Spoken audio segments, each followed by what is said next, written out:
यह वीडियो उन बच्चों के लिए बनाई जा रही है जो बच्चे सीटेट और बीटेट पास हैं और शिक्षक नियोजन के अगले चरण यानी कि 7वें चरण में भाग लेने को आतुर हैं। 7वें चरण से संबंधित कुछ प्रमुख पॉइंट्स हैं। एक एक पॉइंट पे हम लोग चर्चा करेंगे। सबसे पहले हम लोग देख लेते हैं कि कौन कौन से क्वेश्चंस हमने तैयार किए हैं जो 7वें चरण के बारे में बतलाता है। सबसे पहला पॉइंट है 7वें चरण में अभ्यर्थियों का आवेदन कब होगा और कैसे। 7वें चरण में कौन कौन से अभ्यर्थी आवेदन करेंगे। 7वें चरण में अभ्यर्थियों की योग्यता क्या होगी। अभ्यर्थियों को आवेदन के समय कौन कौन से डॉक्यूमेंट्स लगेंगे। क्या है बिहार प्रारंभिक शिक्षक नियोजन नियमावली 2020। नियोजन की प्रक्रिया ऑनलाइन होगी या ऑफलाइन।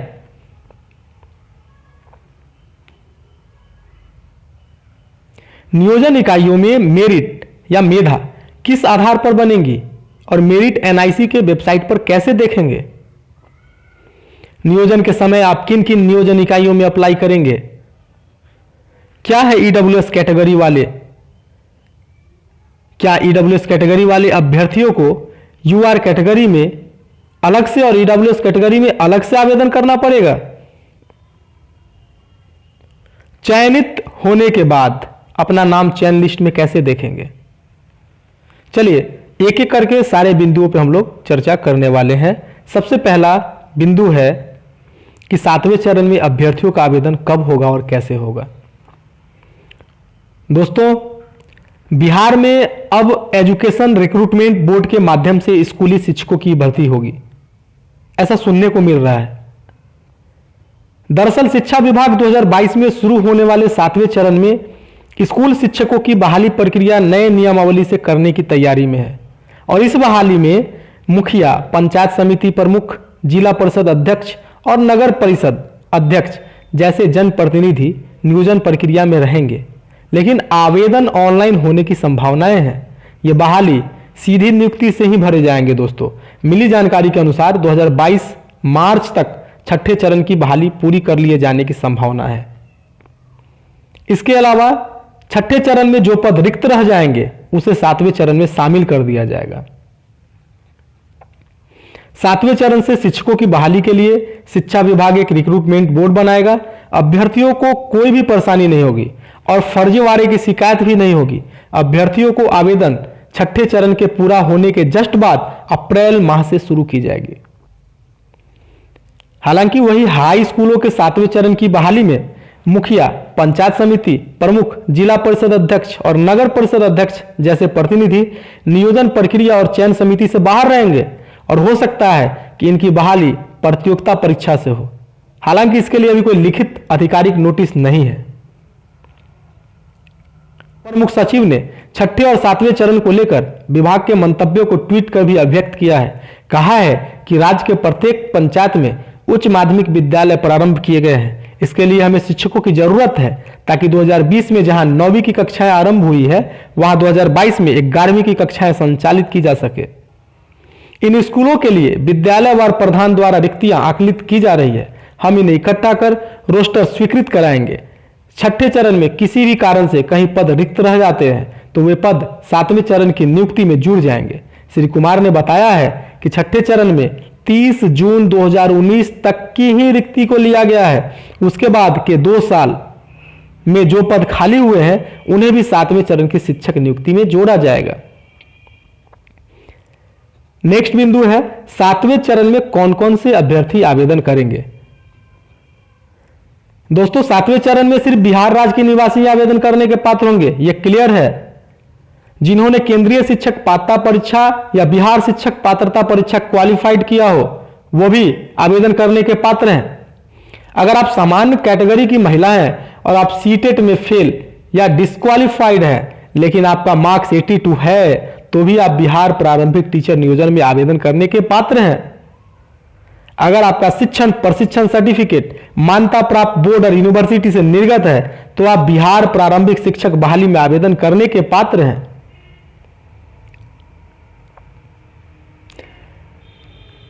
7वें चरण में अभ्यर्थियों की योग्यता क्या होगी। देखिए 2020 के जो नए नियमावली के हिसाब से जो 1 to 5 कक्षा के लिए जो न्यूनतम अर्हता है वो कुछ इस प्रकार है। पंचायत प्रारंभिक शिक्षक समर के मूल कोटि कक्षा 1 to 5 के सभी पद सीधे नियुक्ति से तो भरे ही जाएंगे और इस पद पर नियुक्ति हेतु न्यूनतम अर्हता निम्नवत होगी। क न्यूनतम 50% अंकों के साथ उच्चतर माध्यमिक यानी कि इंटरमीडिएट या इसके समकक्ष एवं प्रारंभिक शिक्षा शास्त्र में द्विवर्षीय डिप्लोमा जिस नाम से भी जाना जाता हो, या न्यूनतम 45% अंकों के साथ उच्चतर माध्यमिक या इसके समकक्ष एवं प्रारंभिक शिक्षा शास्त्र में द्विवर्षीय डिप्लोमा जिस नाम से भी जाना जाता हो, जो राष्ट्रीय अध्यापक शिक्षा परिषद विनियम 2002 के अनुसार प्राप्त किया गया हो, या न्यूनतम 50% अंकों के साथ उच्चतर माध्यमिक या इसके समकक्ष एवं 4 वर्षीय प्रारंभिक शिक्षा शास्त्र स्नातक डीएलएड, या न्यूनतम 50% अंकों के साथ उच्चतर माध्यमिक या इसके समकक्ष एवं शिक्षा शास्त्र में द्विवर्षीय डिप्लोमा विशेष शिक्षा भी एप्लीकेबल है, या 50% अंकों के साथ स्नातक तथा शिक्षा स्नातक यानी कि बीएड, ये भी एप्लीकेबल है 1 to 5 के लिए। लेकिन नोट दिया हुआ है जिसने एनसीटीई द्वारा मान्यता प्राप्त संस्थान से शिक्षा स्नातक की उपाधि प्राप्त की है उस पर कक्षा 1 to 5 तक पढ़ाने के लिए शिक्षक के रूप में नियुक्ति हेतु विचार किया जाएगा, किंतु इस प्रकार शिक्षक के रूप में नियुक्त व्यक्ति को नियुक्ति तिथि से 2 वर्ष के अंदर एनसीटीई द्वारा मान्यता प्राप्त प्राथमिक शिक्षा में 6 महीने का एक सेतु पाठ्यक्रम जिनको कि इन लोगों ने ब्रिज कोर्स का नाम दिया है उसको पूर्ण करना आवश्यक होगा। और साथ साथ क में किसी एक के किसी एक अर्हता में आपका न्यूनतम अर्हता होना चाहिए, और साथ में केंद्र अथवा बिहार सरकार द्वारा 1 to 5 तक पढ़ाने के लिए शिक्षक के रूप में नियुक्ति हेतु आयोजित शिक्षक पात्रता परीक्षा में उत्तीर्ण होना आवश्यक होगा। अब आते हैं हम लोग 6 to 8 कोटि के लिए यानी कि पंचायत प्रारंभिक शिक्षक संवर्ग के स्नातक कोटि के लिए मध्य विद्यालय में जो 6 to 8 आप बनेंगे उसकी नियुक्ति के लिए न्यूनतम अर्हता क्या है। बीए, बीएससी और प्रारंभिक शिक्षा शास्त्र में द्विवर्षीय डिप्लोमा जिस नाम से भी जाना जाता हो, या न्यूनतम 50% अंकों के साथ बीए, बीएससी एवं शिक्षा शास्त्र में 1 वर्षीय स्नातक यानी कि बीएड, या न्यूनतम 45% अंकों के साथ बीए, बीएससी एवं शिक्षा शास्त्र में 1 वर्षीय स्नातक यानी कि बीएड, जो इस संबंध में समय समय पर जारी राष्ट्रीय अध्यापक शिक्षा परिषद विनियम 2002 के अनुसार प्राप्त किया गया हो, या न्यूनतम 50% अंकों के साथ उच्चतर माध्यमिक या इसके समकक्ष एवं 4 वर्षीय प्रारंभिक शिक्षा शास्त्र स्नातक यानी कि बीएलएड, या न्यूनतम 50% अंकों के साथ उच्चतर माध्यमिक या इसके समकक्ष एवं 4 वर्षीय बीए, बीएससी एड या बीएड या बीएससी एड, या न्यूनतम 50% अंकों के साथ बीए, बीएससी एवं 1 वर्षीय बीएड विशेष शिक्षा होना अनिवार्य है। और के किसी भी एक अर्हता को आपको फॉलो करना पड़ेगा, और साथ साथ में केंद्र अथवा बिहार सरकार द्वारा 6 to 8 तक पढ़ाने के लिए शिक्षक के रूप में नियुक्ति हेतु आयोजित शिक्षक पात्रता परीक्षा यानी टीईटी में उत्तीर्ण होना अनिवार्य है। कुछ और भी पॉइंट्स है जो दोनों के लिए लागू है, 1 to 5 और 6 to 8 दोनों के लिए। में मान्यता प्राप्त प्रशिक्षण संस्था से अध्यापक शिक्षा शास्त्र में डिप्लोमा डिग्री पाठ्यक्रम मान्य होगा। शिक्षा शास्त्र में डिप्लोमा यानी कि विशेष शिक्षा और बीएड विशेष शिक्षा के लिए केवल भारतीय पुनर्वास परिषद आरसीआई द्वारा मान्यता प्राप्त पाठ्यक्रम ही मान्य होगा। जिसके पास डीएड यानी विशेष शिक्षा या बीएड विशेष शिक्षा की योग्यता है उसे नियुक्ति के बाद प्रारंभिक शिक्षा शास्त्र में राष्ट्रीय अध्यापक शिक्षा परिषद द्वारा मान्यता प्राप्त 6 माह का विशेष प्रशिक्षण प्राप्त करना आवश्यक होगा। राष्ट्रीय अध्यापक शिक्षा परिषद स्कूलों में शिक्षकों की भर्ती के लिए न्यूनतम योग्यता का निर्धारण जो करता है विनियम 2001 के अनुसार 3 सितंबर 2001 अथवा उसके बाद नियुक्त बीएड की योग्यता रखने वाले कक्षा 1 से 5 के शिक्षकों को प्रारंभिक शिक्षा शास्त्र में राष्ट्रीय अध्यापक शिक्षा परिषद द्वारा मान्यता प्राप्त 6 माह का विशेष प्रशिक्षण प्राप्त करना होगा। लास्ट में है कि समकक्ष तकनीकी शिक्षा की डिग्री जैसे कि पॉलिटेक्निक, यूनानी शिक्षा आदि तथा प्राच्य भाषा विषय से संबंधित डिग्री जैसे कि मौलवी, उपशास्त्री समान शिक्षक पद पर नियुक्ति हेतु मान्य नहीं होंगे। किसी सोसाइटी अथवा ट्रस्ट के द्वारा स्थापित स्वैच्छिक संस्थानों द्वारा प्रदत्त भाषा विशेष की उपाधि या डिग्री भी शिक्षक पद पर नियुक्ति हेतु मान्य नहीं होगा, क्लियर है इसमें। नेक्स्ट, अभ्यर्थियों को आवेदन के समय कौन कौन से डॉक्यूमेंट्स लगेंगे? निम्नलिखित डॉक्यूमेंट्स आवेदन करते वक्त लगेंगे। मैट्रिक का मूल प्रमाण पत्र, अंक पत्र और प्रवेश पत्र। इंटर का मूल प्रमाण पत्र, अंक पत्र और प्रवेश पत्र। अगर आप स्नातक स्तरीय शिक्षक के पात्र हैं तो ग्रेजुएशन का मूल प्रमाण पत्र, अंक पत्र और प्रवेश पत्र। बीएड या डीएलएड का मूल प्रमाण पत्र, अंक पत्र और प्रवेश पत्र। बीटेट या सीटेट का मूल प्रमाण पत्र, अंक पत्र और प्रवेश पत्र। अगर आप आरक्षित कोटि के उम्मीदवार हैं तो आरक्षण प्रमाण पत्र के साथ साथ जाति प्रमाण पत्र जो ब्लॉक स्तरीय हो वो भी लगेगा। आवास प्रमाण पत्र, 2 फोटो, 2 इन्वेलप। और साथ में जो लोग यानी कि जो सामान्य कैटेगरी की महिला सीटेट क्वालिफाइड नहीं है उनको प्रमाण पत्र की आवश्यकता नहीं होती है, सिर्फ अंक पत्र और प्रवेश पत्र देकर के अप्लाई करना है। टीचर्स ट्रेनिंग का जो भी सर्टिफिकेशन किया है उसका मूल प्रमाण पत्र, अंक पत्र और प्रवेश पत्र लगेगा। क्या है बिहार प्रारंभिक शिक्षक नियोजन नियमावली 2020? राज्य के करीब 72,000 सरकारी प्रारंभिक विद्यालयों में शिक्षक पद पर सिर्फ और सिर्फ बिहार के निवासी ही नियुक्त हो सकेंगे। इन प्रारंभिक स्कूलों में दूसरे राज्यों के शिक्षक अभ्यर्थियों के लिए नियुक्ति का रास्ता बंद हो गया है। शिक्षा विभाग ने यह प्रावधान लागू कर दिया है कि विभाग की ओर से अधिसूचित बिहार राज्य नगर प्रारंभिक विद्यालय सेवा तथा बिहार राज्य पंचायत प्रारंभिक विद्यालय सेवा जो कि नियुक्ति, प्रोन्नति, स्थानांतरण, अनुशासनिक कार्रवाई एवं सेवा शर्त नियमावली 2020 में इसका स्पष्ट प्रावधान कर दिया गया है कि बिहार में इन दोनों नियोजन नियमावलियों के तहत नियुक्ति में बिहार के निवासी ही आवेदन कर सकेंगे।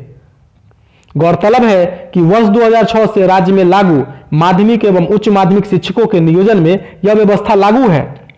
इसके तहत बिहार के हाई स्कूलों और +2 में केवल बिहार निवासी ही नियुक्त हो रहे थे।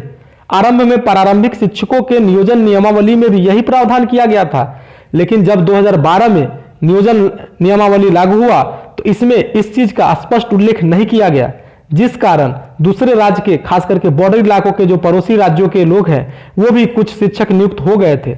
अब जबकि नियोजित शिक्षक नियुक्त किए जाएंगे और उनकी तनख्वाह भी काफी अच्छी हो गई है, ऐसे में प्रारंभिक शिक्षकों की नियुक्ति में शिक्षा विभाग ने करीब 8 वर्षों के अंतराल के बाद एक बार फिर बिहारी अभ्यर्थियों तक ही 72,000 प्रारंभिक स्कूलों में नियुक्ति का अवसर केंद्रित कर दिया है।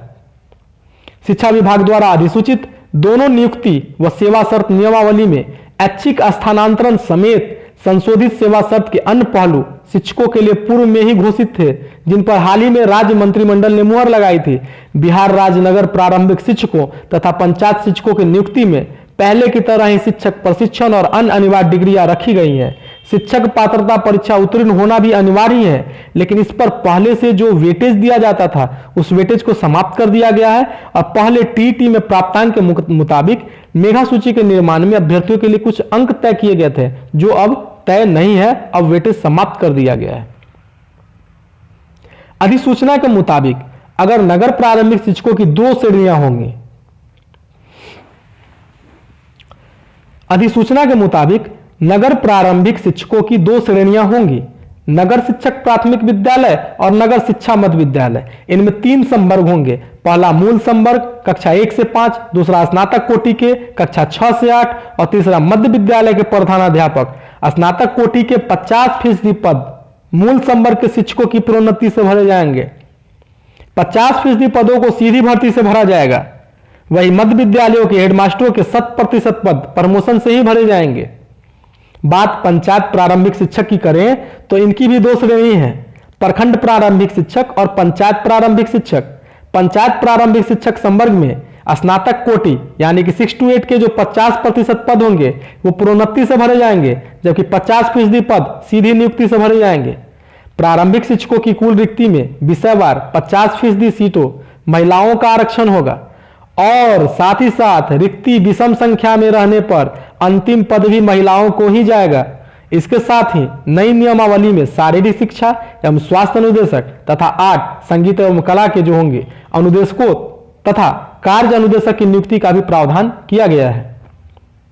नेक्स्ट 6वां बिंदु है कि 7वें चरण की नियोजन की प्रक्रिया में ऑनलाइन होगी या ऑफलाइन। दोस्तों, हालांकि नियमावली 2020 में इस बात की कोई पुष्टि नहीं है कि आवेदन ऑनलाइन लिया जाएगा।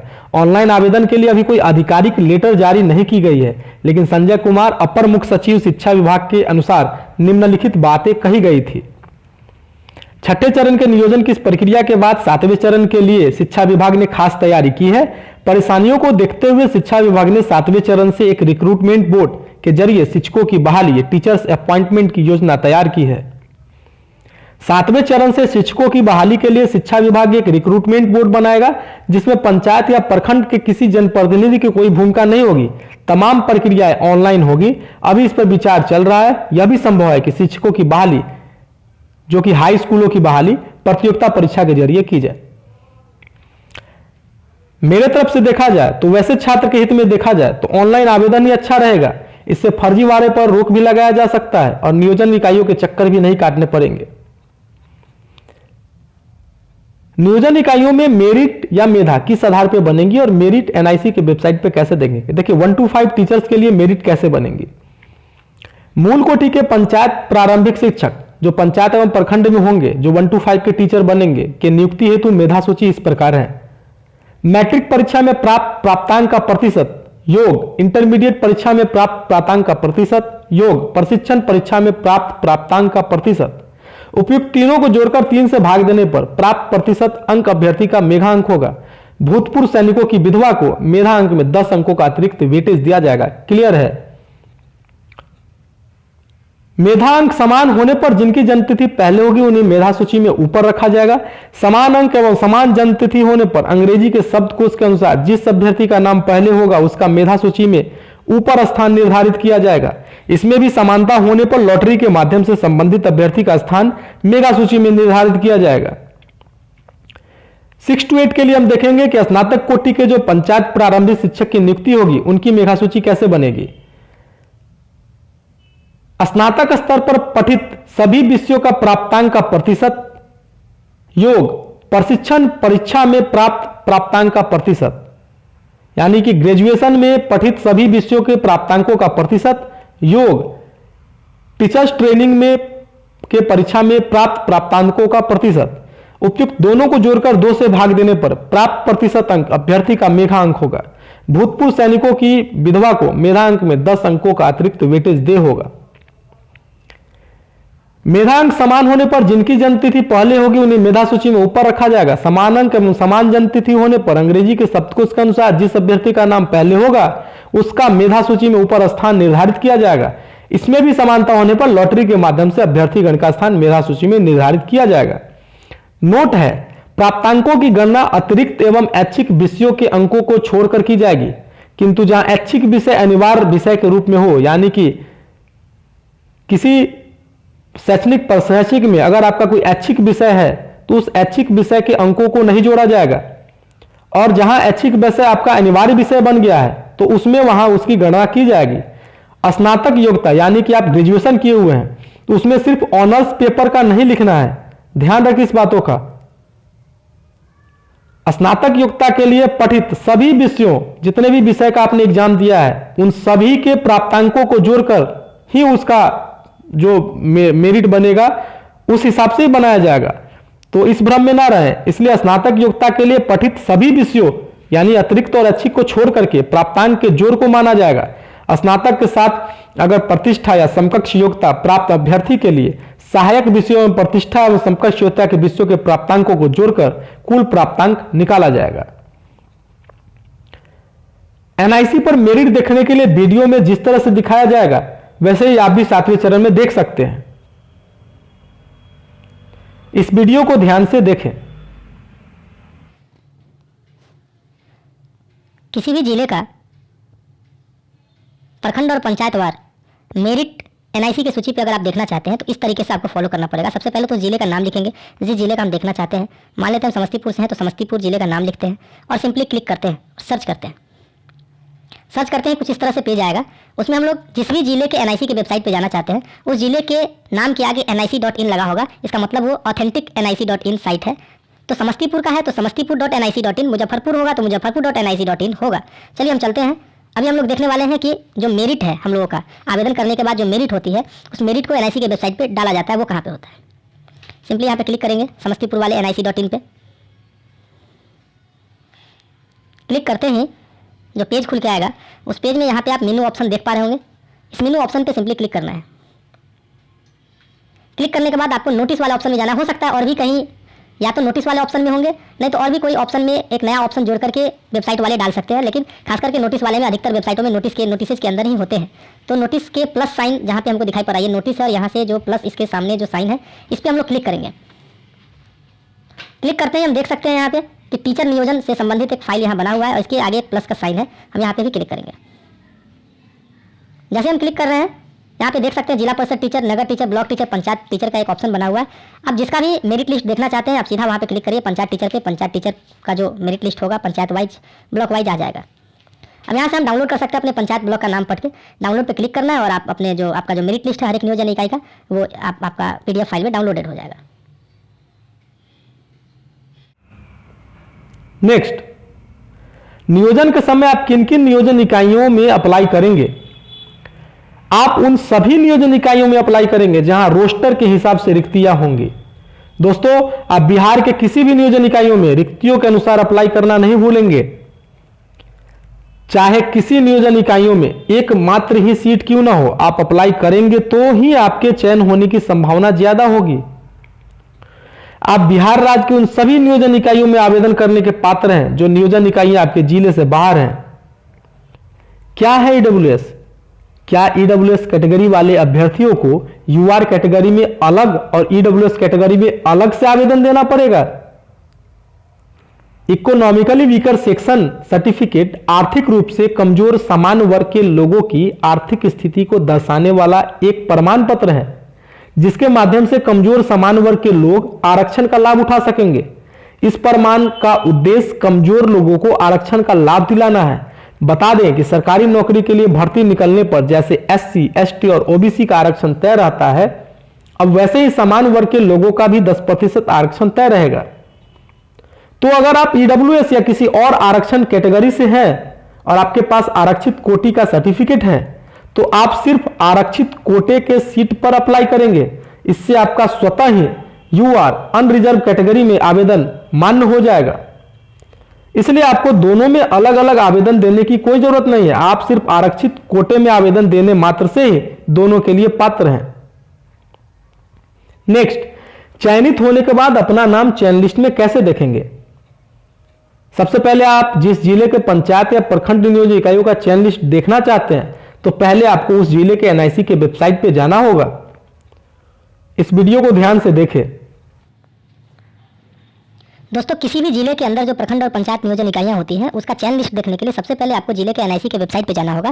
कैसे हम लोग जाएंगे? हम लोग सीधा गूगल के सर्च बार में क्लिक करेंगे और उसमें टाइप करेंगे जिस जिले का हमको देखना है चयन लिस्ट, उस जिले का नाम सिंपली हम टाइप करेंगे। हम समस्तीपुर का देखना चाहते हैं तो समस्तीपुर हम टाइप करेंगे और सर्च करेंगे। NIC जो वेबसाइट होता है जिला का, आप थोड़ा सा नीचे स्क्रॉल करेंगे तो आप देख पाएंगे कि किसी भी जिले का NIC वेबसाइट क्या होता है, उस जिले का नाम .nic.in लिखा होता है। देखिए यहाँ पे समस्तीपुर का NIC वेबसाइट क्या है, समस्तीपुर.nic.in। इसी तरह मुजफ्फरपुर का होगा मुजफ्फरपुर.nic.in।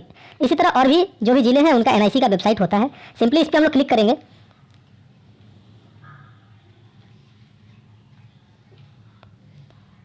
क्लिक करने के जस्ट बाद हम देखेंगे कि यहाँ पे एक मेनू ऑप्शन मिलेगा आपको जहाँ पे 3 लाइन दिखाई पड़ रहा होगा। यहाँ पे हम लोग सिंपली क्लिक करेंगे। दोस्तों, इसमें कहीं भी हो सकता है, या तो आप नोटिस में जाकर के देख लेंगे, यहाँ पे नोटिस दिखाई पड़ रहा है। इसके प्लस वाले साइन के ऑप्शन पे जाएंगे तो यहाँ भी हमको टीचर का जो ऑप्शंस होंगे टीचर नियोजन से संबंधित वो मिलेंगे। और यहाँ अगर नहीं मिलते हैं तो आप सिंपली जाएंगे नीचे, स्क्रॉल करेंगे। स्क्रॉल करने के बाद हम यहाँ पे देख रहे हैं कि selection list of panchayat teacher और selection list of block teacher, ये समस्तीपुर का है। यहाँ पे हम लोग क्लिक करते हैं, कोई एक में पंचायत टीचर में क्लिक करते हैं। वहाँ पे आपको पंचायत, जितने भी पंचायत हैं, ब्लॉक का नाम, उस ब्लॉक के अंदर जितने पंचायत हैं उन सबका चयन लिस्ट डाला हुआ है। इसको आप सिंपली क्लिक करेंगे और अपने जो चयन लिस्ट है उसको डाउनलोड करके देख सकते हैं और रख सकते हैं। तो ये तो था तरीका कि चयन लिस्ट आप कैसे देखेंगे।